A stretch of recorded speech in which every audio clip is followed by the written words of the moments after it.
Yo, man, like I said, bro, patience is key, bro. Patience, patience, patience. Every time you take your time, everything gonna flow out right. Everything gonna go right, and you're gonna be good at the end. So, boom, I'm working on a fender today. I had to do some body work. I had to pull the fender out, do some, make it match, because it was kinked in a little bit. The back bumper was smashed in also. So, I got that fixed up. Now I'm gonna go ahead and paint it. This customer don't really be caring, bro. Like, they ain't really coming here with no money. They just trying to get something simply fixed. They don't even have to match if they don't want to. But I make sure I do it right, bro. Like, the bumper was messed up. We ain't even get another bumper. I heated it up, pushed it out, did a little body work, make it match on both sides, and I feel like it came out good. But I'm finna show y'all how I made this right here happen. So boom, I come up in there with the paint, and I just hit them black spots first. That's for the first little layer to cover up before I hit the whole fender. So I just cover up them little black primer spots, let that dry a little bit, hit anything else I see discolored or yellow or whatever, because it's white, so they gonna see it through the clip. So that's what I do. That's my little secret, speeding up the process on that. And because other than that, if you keep on repainting the whole fender at one time, you're gonna have to keep on putting coats on it just to cover that black spot. So that right there really speed it up. And I just fade in a little bit. I don't put it directly on there, like leaving a line or nothing. Kind of like let it blend in a little bit. And before it completely dry, I come back with another coat covering the whole thing. And all that paint gonna do is sit on top of the other paint, and all of it gonna start drying together. So it's gonna start being uniform and even. You seen that was pretty nice. That was the first coat. So check out this bump. Got a few scuffs on it, a few marks, black marks on it. So I'm gonna just go ahead and fix it up. I had hit the bumper with 320 anyway. I ain't really wanna just blend and then clear. So I just hit the whole bumper with 320 so I could paint the whole bumper. And that's basically what I did.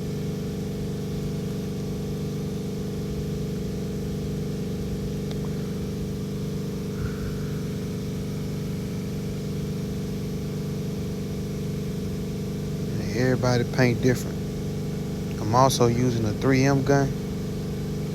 This gun is pretty nice, man. Lightweight. I could clean it easy. All I gotta do is spray the tips out. I use the tips probably 3 times, and I change them for a new one. Just because I don't like the trash that it might hold inside of the tip that you can't get to with the gun flush that they give to you. It don't clean it all the way out. It just clean basically the needle and right where the paint going out.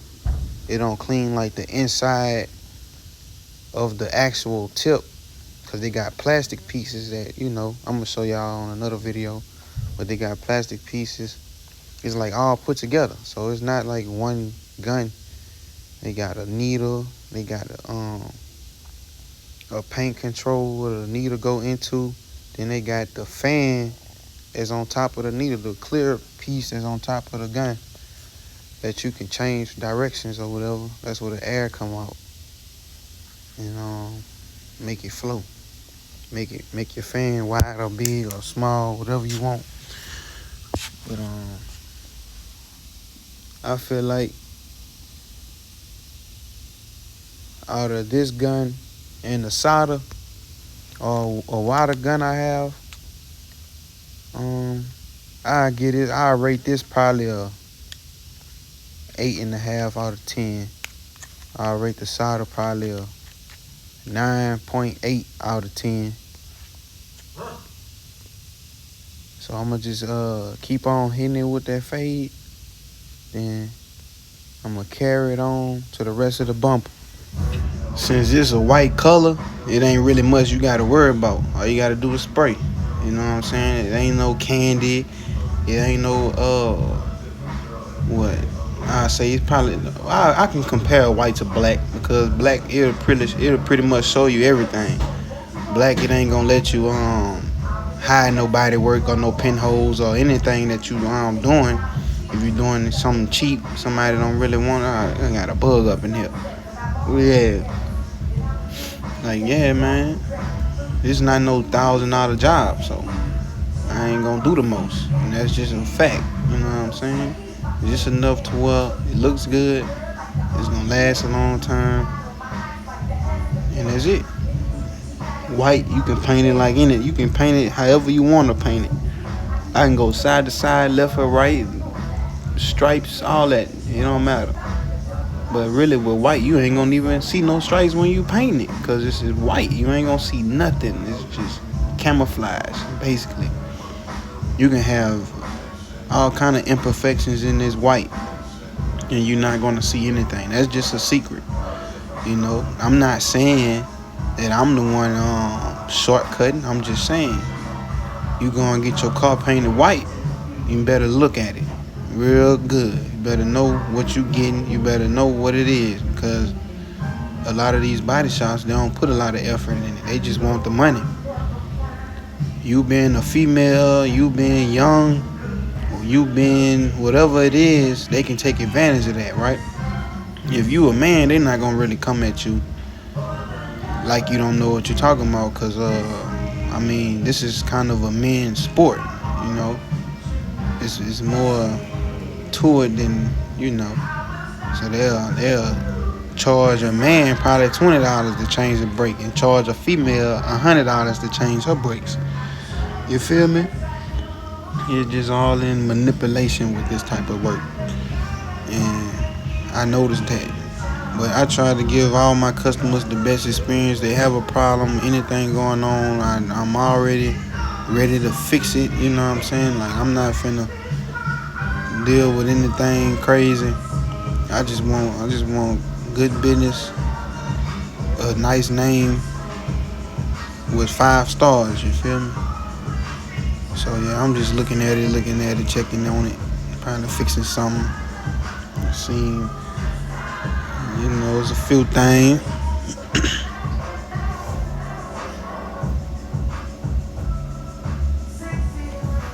Like I said, I know for sure this lady ain't pay no more than 6.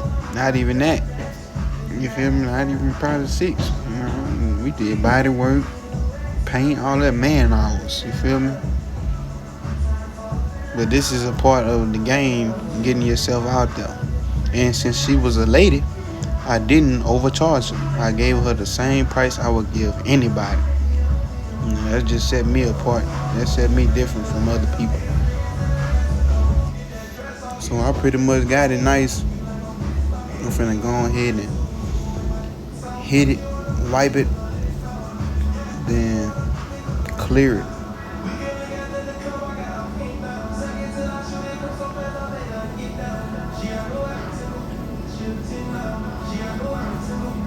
It might seem like the video's all over the place, but I'm actually trying to teach you guys. My YouTube channel is Super Clear University. So I want you to see this step by step. The video is 18 minutes long, and like, I'm showing you the work, but I'm showing you the steps in between the work. Like, I show you the finished product, but I'm showing you what I'm doing to get to that. You feel me? So, you know, basically showing you before, because I didn't even show y'all I'm waxing, greasing everything. So I'm just letting you know this is what you got to do before you lay that paint down. You know, step by step. Step by step. Do not put wax and grease remover on a painted surface. I'm not telling you to do that.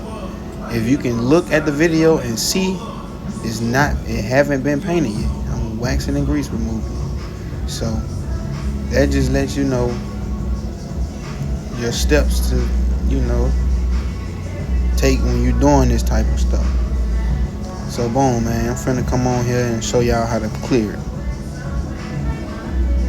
You want to wax and grease remover before you clear it also. Because, no, I say wax and grease remover. My bad. I'm telling you the wrong thing, and I'm not finna edit nothing out. I want it raw and cut so you can understand what I'm saying. All right. So this is what you do. But when you first bring your product in the booth and you washed it, you hit it with a scuff pad, you got everything ready to paint, you got it taped up, you got everything ready. Before you lay down your first coat of paint, you want to wax and grease remove everything. That just comes from like this might be anything in the panel on a bumper that can cause your paint to not lay down or have a chemical reaction. It might be looking blotchy in that one area, or just don't want to lay down. It might start running. It lay down everywhere else, but in one spot, it might not. So when you wax and grease remove it, you getting all the oils off of there. You getting everything. You getting even the soap that you put on there that you might have not got off all the way. It's just a lot of stuff that you getting the dirt off, the dust that you probably got on there just from taping it up. There's all kind of stuff wax and grease remove help. So that's one thing. I don't never paint anything without wax and grease removing it, because I notice every time you do that, the paint will not lay down right. It might be a dirt in one spot. Like you might have washed it, thought you all good, but nah. You have to wax and grease it. And right after you wax and grease it, you want to come and do what I'm doing right now. And that is hitting it with a, what they call that, one of them, man. So yeah, you hit it with a goddamn tack rag. Come back. The tack rag is it's like a sticky towel with a bunch of holes in it, 1 million holes in it.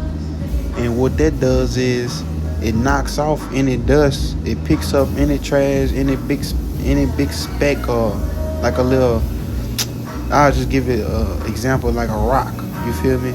Some trash, they have the texture of a small little pebble rock, and it'll be poking up out of the panel. So what that tack rag do is pick all that up, and it cleans it for you. So when you come with that clear, everything's smooth and nice. I ain't gonna lie, it's kind of hard to paint and not get any trash.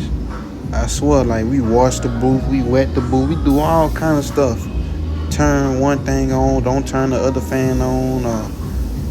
It's just so much stuff we do to try to prevent the trash, but it's always end up having some little speck or something showing through the paint that represents trash. So it's like, oh man. So in my next video, I will show y'all the new filters we got. We got 2 new filters. We got a wall filter, and we got the filters that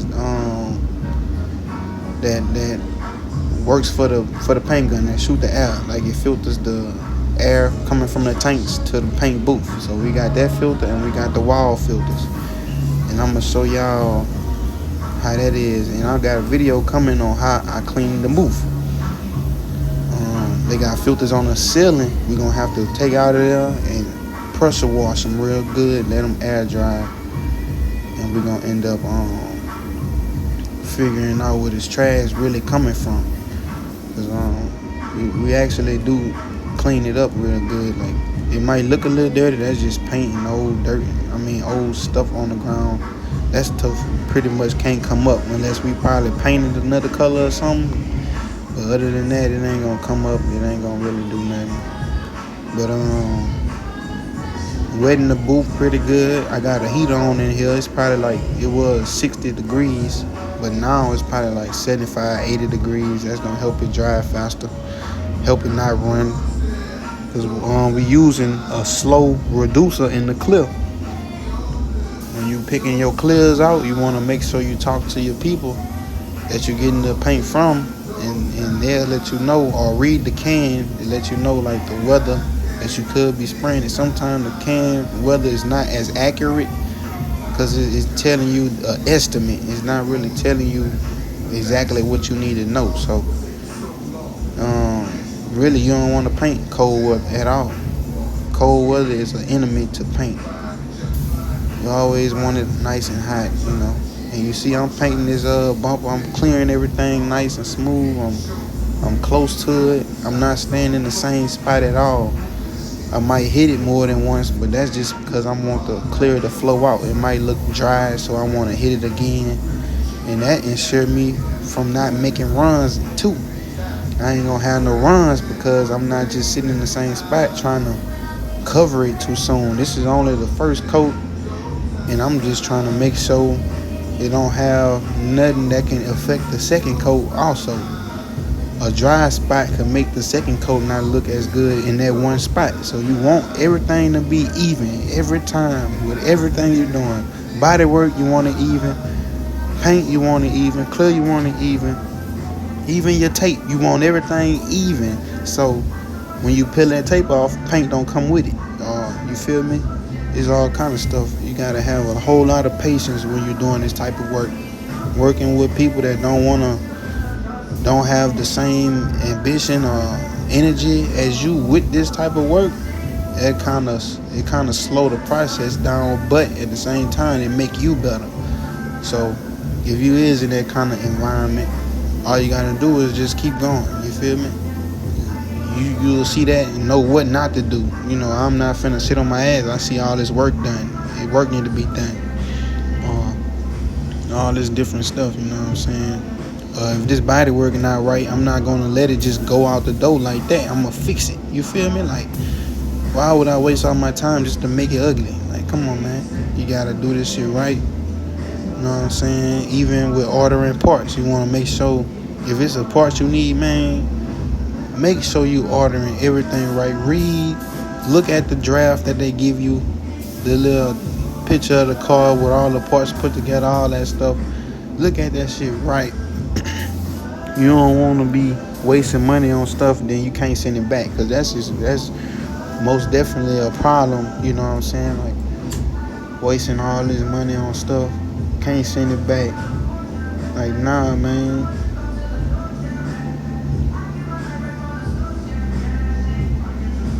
Nah, man, you gotta get it right, bro.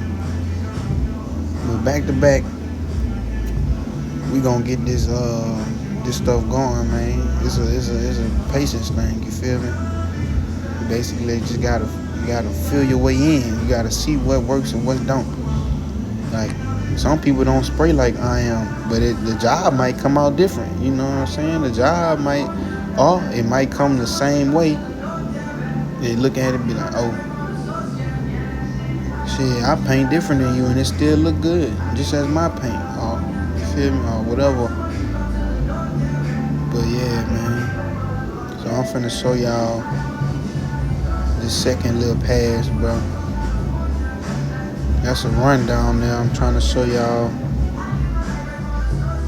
Like I said, it was cold in there. But with this white paint, you see how good it looks. You don't see anything. You feel me? You don't see not even a chip mark up in there. So it cover up so good. So if you do come to me with a white car, you most definitely getting a pretty nice job, and I'm gonna give you a deal. So tap in.